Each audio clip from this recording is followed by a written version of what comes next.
Dan Illman, Mike Beer, race number 9 at Woodbine on Woodbine Oak Sunday is the Grade 2 Royal North. Let's take a look at the field. We're going 3/4 of a mile on the E.P. Taylor turf course, 4 fillies and mares, and it is a pretty wide open race. Change of Control in razor-sharp form has the recency advantage over the 7 Lead Guitar. Both of these horses have quality. You've got Jeannie B, who's in good form. Amalfi Coast is just rock solid, and Lady Grace is always a sleeper.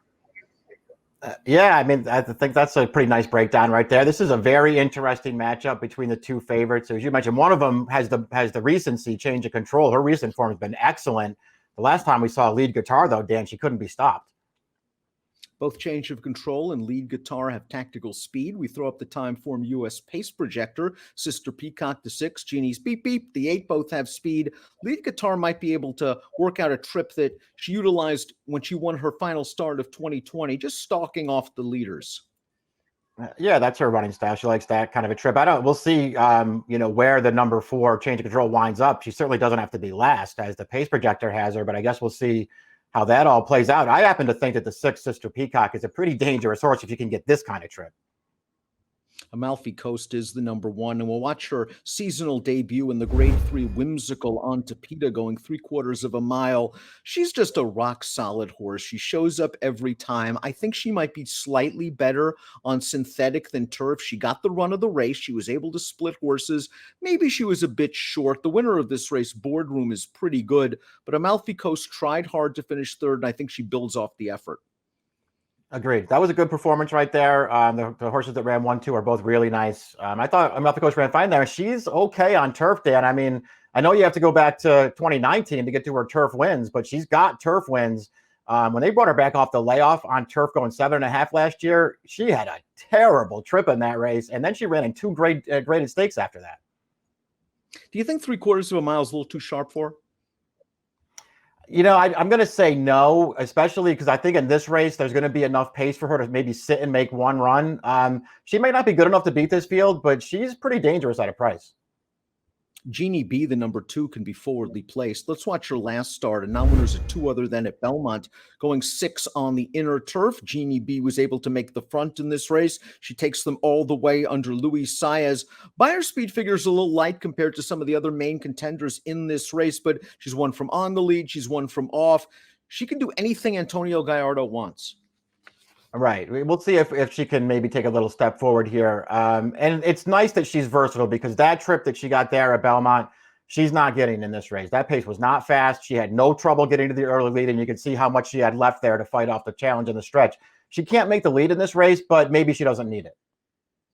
Lady Grace won this race last year at 6-1, coming from well off of it, and maybe you could make excuses for her last 2. They ran her against the boys in the Grade 2 Nearctic. That spot was just a little bit too tough for her. And last time out, it was her first start off of a layoff. She caught a wet turf course as well, and she raced without Lasix. Lasix back on. She's hoping for some pace.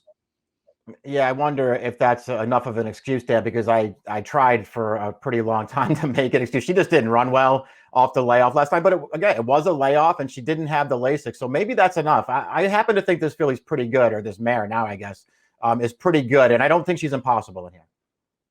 Connections have done a great job with the 4 Change of Control. This was a mare that was always sort of knocking on the door, which she's broken through in her last few starts, including this win in the Grade 3 Intercontinental, going 7/8 of a mile at Belmont. Nice ride here, just sat in behind the leaders while saving ground, got to the outside, found a seam, let Change of Control do the rest. She did a very nice job to win with a 90 buyer. She's in great form, and I agree with you. I don't think she's going to be last as time form US has her. Yeah, it doesn't seem like she has to be. Yeah, she just ran really well. And here you saw her. We picked it up when she pushed that horse out of her way to get clear, but just under a big hold all the way around there, just waiting for somewhere to go. Finished it off pretty nicely when she got clear. Her last 3 races are really good, Dan. She brings one of those races up here. She's going to be tough.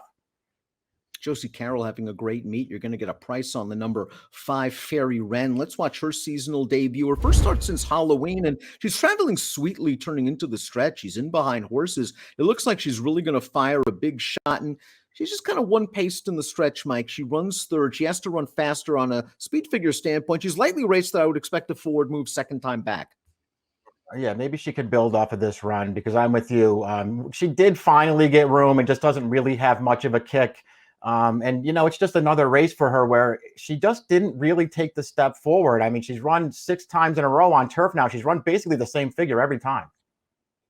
Sister Peacock, the number 6 you mentioned, is a dangerous pace present, and I completely agree with you. The last time she raced on turf was in this race last year, and she just simply went too fast on the lead, a sub 44 half mile, and she got tired late. And in her turf sprint prior to that, the Galway at Saratoga way back in 2019, similar situation. Went very fast on the lead, game to finish third, second off the layoff, and likely doesn't have to go as fast here. Yeah, we'll see if she can just make the front and get a little bit comfortable up there, because if she can, I think she's a threat to wire this field. I don't think it's going to be easy for her to hold off the 2 favorites in this race, assuming they don't, sort of get a tough trip or something. But this horse, I think she's a pretty big threat to wire. Lead Guitar brings a 4-race win streak to the party. This was her final start as a 4-year-old, the Autumn Days at Aqueduct. Jose Lascano hustled her out of there, got into a nice spot sitting third on the outside, attacks in between horses, and once she makes the lead, it's off to the races. 93 Beyer speed figure. She's going to have to deal with the layoff, but she's won fresh in the past. She has won fresh in the past. This used to be a pretty big negative move for George Weaver, these longer layoffs. It felt like they almost all needed a race. That hasn't been the case over the last year or so. He's been bringing these horses back ready to run.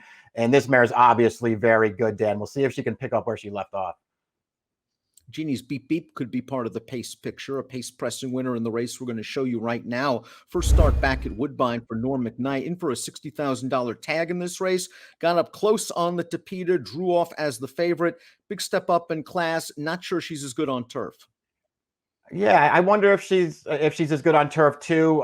Listen, maybe she's just a better horse now. Her last 2 races are the 2 fastest figures of her career, so maybe she's just improved. We'll see.